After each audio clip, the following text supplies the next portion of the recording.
સૌ મારા વાલા મિત્રોને જય સિયારામ। હું દુષ્યંત પાઠક શ્રી હનુમાનજી દાદાની અસીમ કૃપાથી એક નવા વિડીયો સાથે આપની સેવામાં હાજર છું। તો વાલા મિત્રો,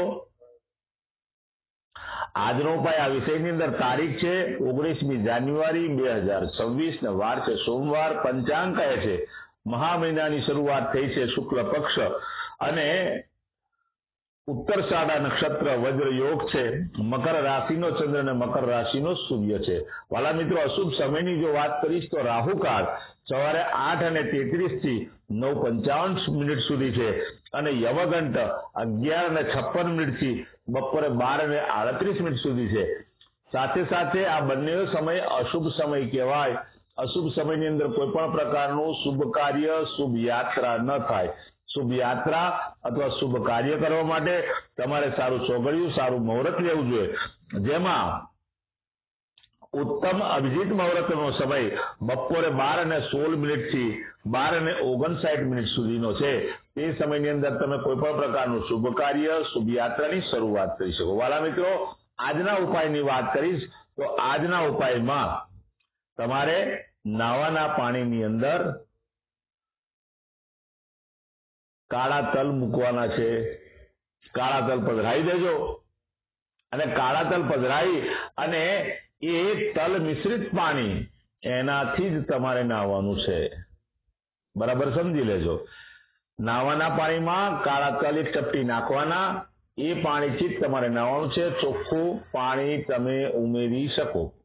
ત્યાર પછી વાલા મિત્રો, આટલું કાર્ય પતી જાય, સ્નાન કરી જ્યારે બહાર નીકળો ત્યારે કપાળની અંદર દૂધનું તિલક કરવાનું છે, નાભી પર દૂધનું તિલક કરવાનું છે અને આ બે કાર્ય થઈ જાય ત્યાર પછી તમારે મહાદેવજીના મંદિરે જવાનું। દૂધમાં કાળા તલ મિશ્રિત કરવાના છે અને તે કાળા તલ અને દૂધ મિશ્રિત થયું હોય તે ભગવાન શિવ ના શિવલિંગ ઉપર ઓમ શ્રી ચંદ્રમૌલેશ્વરાય નમઃ આ મંત્ર બોલીને અભિષેક કરવાનો છે। વિદેશોની અંદર મહાદેવજીનું મંદિર દૂર હોય, તમે અભિષેક ન કરી શકો ભગવાનનો મહાદેવનો, તો તમારા જ ઘરે ભગવાન શિવ પાસે તમે પ્રણામ કરી લેજો। અભિષેક નહીં કરો તો ચાલશે। અથવા એક સફેદ કાગળની અંદર અડધી ચમચી જેટલા કાળા તલ રાખજો। 24 કલાક માટે તે પડીકી તમારા ઉપરના પોકેટમાં જ રાખજો। સંધ્યાકાળે આ 24 કલાકમાં જે પડીકી રાખી હોય તે બીજા દિવસે વહેલી સવારે તમારા પીપળાના ઝાડના મૂળમાં અથવા દેવ મંદિરે જઈને મૂકી આવવા। અંતિમ કાર્ય, સંધ્યાકાળ થાય ત્યારે પશ્ચિમ દિશા તરફનું મુખ રાખી શ્રી હનુમાનજી દાદાને એક કાગભૂષણની રામાયણ અને હનુમાન ચાલીસાના પાઠ અર્પણ કરવાના। ત્યાર પછી અંતિમ કાર્ય એ છે કે સૂતા પહેલા પોતાની પથારીમાં બેસવાનું, પલાઠી વાળવાની। ઓમ કૃષ્ણાય વાસુદેવાય હરે પરમાત્મને પ્રણત ક્લેશનાશાય ગોવિંદાય નમો નમઃ આ મંત્ર યથાશક્તિ જપી જવો। તો આ હતો આજનો ઉપાય। વાલા મિત્રો, જે મારા વાલા મિત્રનો જન્મદિવસ તારીખ 19મી જાન્યુઆરી 2026 અને સોમવારના દિવસે છે, તેવા બધા જ મારા વાલા મિત્રોએ સવારે સ્નાન કરવાનું, મેં કહ્યું તે પ્રમાણે દૂધનું તિલક પણ કરવાનું કપાળમાં અને નાભી પર। ત્યાર પછી ગૌશાળાએ જવાનું, ગાયોને ઘાસ ખવડાવવાનું છે લીલું, અને લીલું ઘાસ ન મળે તો ઘાસનું દાન કરવાનું છે, અથવા તમારી પાસે જમવાનું જે ભોજન અવેલેબલ હોય તે તમે ગાયને ખવડાવી શકો। જો ગાયને તમે ભાત ખવડાવશો તો પણ ઉત્તમ પરિણામ જ મળવાનું છે। ત્યાર પછી સંધ્યાકાળ થાય તે પહેલા દૂધ અને પૌવા નાના નાના બાળકોને વહેંચજો અને દૂધ પૌવાની સાથે કોઈ પણ ગળી વસ્તુ તમે આપજો, અથવા દૂધ પૌવાની અંદર ખાંડ નાખી દેશો તો પણ ચાલશે। બસ આટલો ઉપાય કરી લો, આખું વર્ષ આનંદ સહિત પસાર થશે।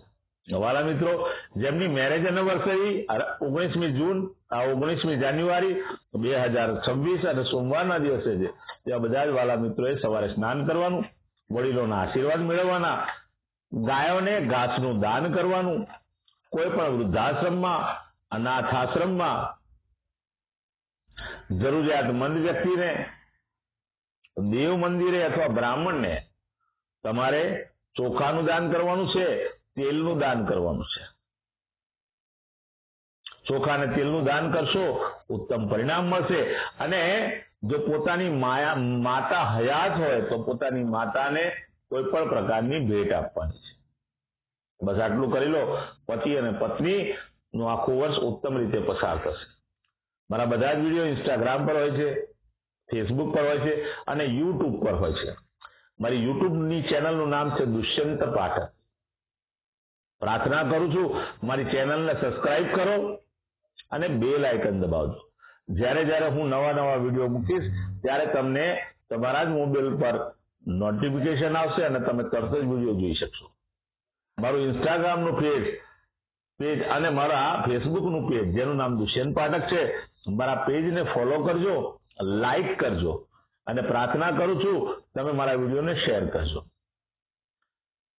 મારા વિડીયો શેર થશે, કોઈ જરૂરિયાતમંદ સુધી એ વિડીયો પહોંચી જશે અને એની પણ ભગવાનની કૃપા થશે. ભલા મિત્રો, આ કામ 1 કલાકમાં કે 24 કલાકમાં પરિણામ આપે એવું નથી. નિયમિત મારા કયા મુજબ જો ઉપાય કરશો તો મને વિશ્વાસ છે કે તમારા ગ્રહો બેલેન્સ થશે અને તમારા જીવનમાંથી દુઃખ, પીડા, ચિંતા, ટેન્શન બધું દૂર થશે. નવા વિડીયોમાં ફરીથી મળીશું. આપ સૌને મારા જય સિયારામ.